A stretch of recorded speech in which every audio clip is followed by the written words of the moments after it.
Hi artists, it's time for our first sculpture. Today I'm going to show you how we're going to make a little plant out of air dry clay. For this project, we want you to explore a simple 3D form, like a little cactus or a little plant or some other 3D shape. First, we will come up with a design idea, then we will build our armature and our clay plant, and finally we will get to paint it. Your first job will be to explore some design ideas. We recommend that you Google things like cactus or small plant or 3D forms and pick one to do for your design. When I did this with my daughters over winter break, my older daughter wanted to do a mushroom form, so she drew a little sketch here in her sketchbook and included the pot below it and then started to color in the mushroom. Because this is a sculpture, it's important we know what it looks like on all sides. So on this planning sheet, you're going to draw your design on the front and the back and then color it in fully. Also think about a design that you could paint onto the pot below the plant. Some of you may be wondering why there's a black dot in the middle of that paper. The answer is I have no idea. It could be fun to think of your sculpture like a little creature and have a face or something on one side. Now, once you have your idea, you have to make an armature. Remember, armature was a vocab word, and it's basically like the skeleton or support structure that's going to hold your sculpture up. This project is going to be a mixed media project. That means there's more than one material. We'll use air dry clay. It works the same in some ways as clay that goes in a kiln, but in other ways it's a little bit harder to attach the pieces. It dries after about a day or two, and then we'll paint it. We'll be using some wire for armature. Also, we'll stuff our pots with a little bit of newspaper and foil sometimes to create our forms. And then finally, our plants will live in this little pot here. Your first step once you get your pot is to put your name on the bottom with a permanent marker and your class period. Now it's time to make an armature. One thing I recommend is to take a quarter piece of newspaper and make a ball with it, and then grab 2 wires. Okay, so you take the ball that you just made like this, and then you make an armature with 2 wires.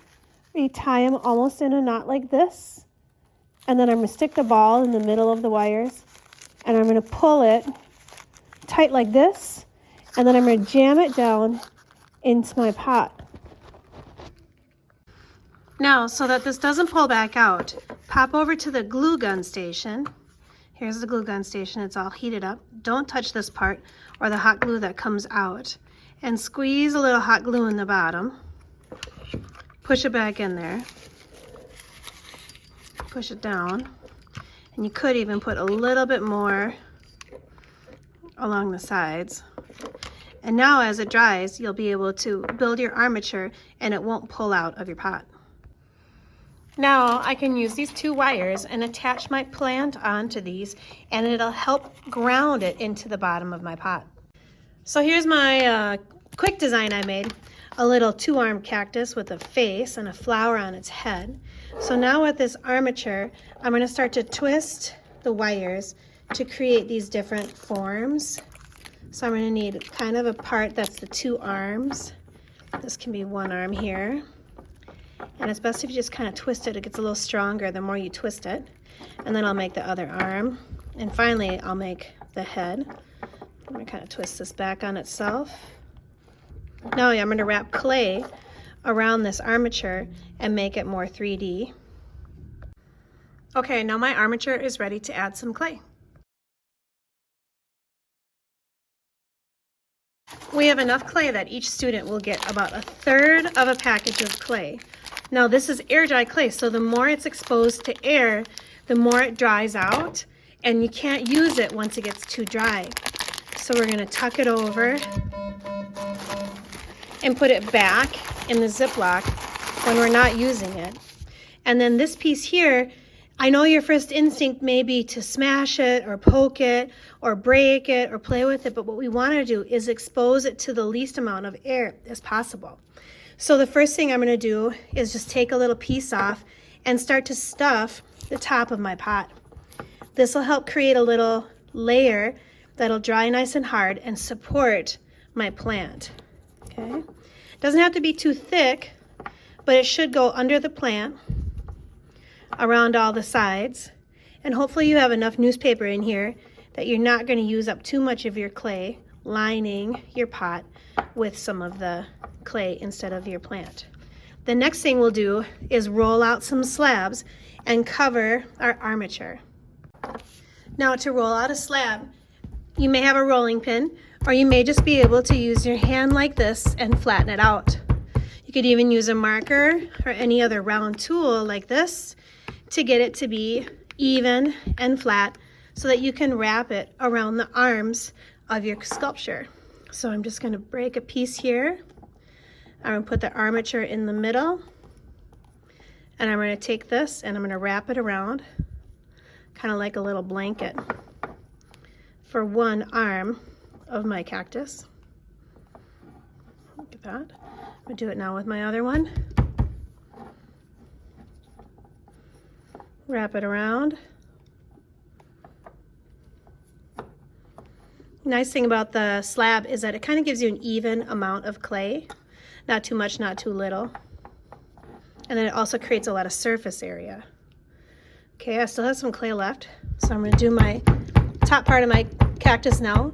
And then the last piece will be to smooth it out, erase the evidence of any cracks or places where the clay came together, and then we'll paint. Now for the most part, I have my armature covered, and I'm going to start taking just a little bit of water on my finger and smoothing out the places where the clay is cracking. You kind of want to pass your finger back and forth, rub on the cracks, and they'll start to disappear. I'm also going to try to blend in any areas where the two pieces of clay have come together. And right here I've got part of my wire poking out, so I'll take a little clay band-aid and put it on top and then smooth that out. Now if you want to add some little decorations like any little flowers or pokey things, my daughter made little pieces of grass, you can make those too and try to stick them on. They may or may not stick, but you can always hot glue them later if they've come off. I'm going to use a pencil here to help get into some of the narrower areas and smooth them out. And so your challenge is going to really be to build your form in one class period. If you are not done with your form in one class period, you'll have to put it in a Ziploc bag and really seal it. If you are done, you can set it just like this to dry. If you're done shaping your form and you have some leftover clay, you could use it to fill the bottom of your pot a little bit better. Or you could even make another little arm on your plant or some leaves. But remember, keep them nice and thick, not too thin, so that they aren't too fragile. Okay, so now I have a good amount of clay in the bottom there. Any clay that you're not using, put into a sealed plastic bag, and hopefully we could use it for another student. If you are going to attach something on the top of your sculpture, you could try the clay technique where you scratch to attach, and you make a little scratch mark here, and then you scratch the surface of where you're going to put it, put a little bit of water there, and then push the two together and kind of wiggle it into place and hold it there for a minute. That could help your project attach. If later it falls off, you can always glue it back there with a glue gun. By the way, mushroom kids, start with a ball of newspaper or foil, flatten out one side, make yourself a slab of clay, and then wrap the ball in the clay to cover it all up, and you can form out your mushroom head by trimming the edges of the clay and smoothing out the top part. Make a little stem for your mushroom by wrapping the clay around wire and then pushing it into your button mushroom top. So that the top of the mushroom isn't too heavy, trim off any extra stem, and you can attach it to the wire sticking out, or just push it right into your clay dirt. So we're just kind of rolling. Here my daughter is making little blades of grass between our by fingers, rolling the clay in between her fingers and then sticking it into the surface of her dirt. Into the Amazingly, all of these stayed there during the drying process. If you need more time, you're going to carefully put your project in a labeled Ziploc bag with your name, and you're going to try to get all of the air out of the Ziploc bag. So I put it in the bottom corner. I'm going to fold the Ziploc bag. Let's see how I can do this. And then I'm also going to try to seal it so that no air is getting in, and the teacher will tell you where to put this.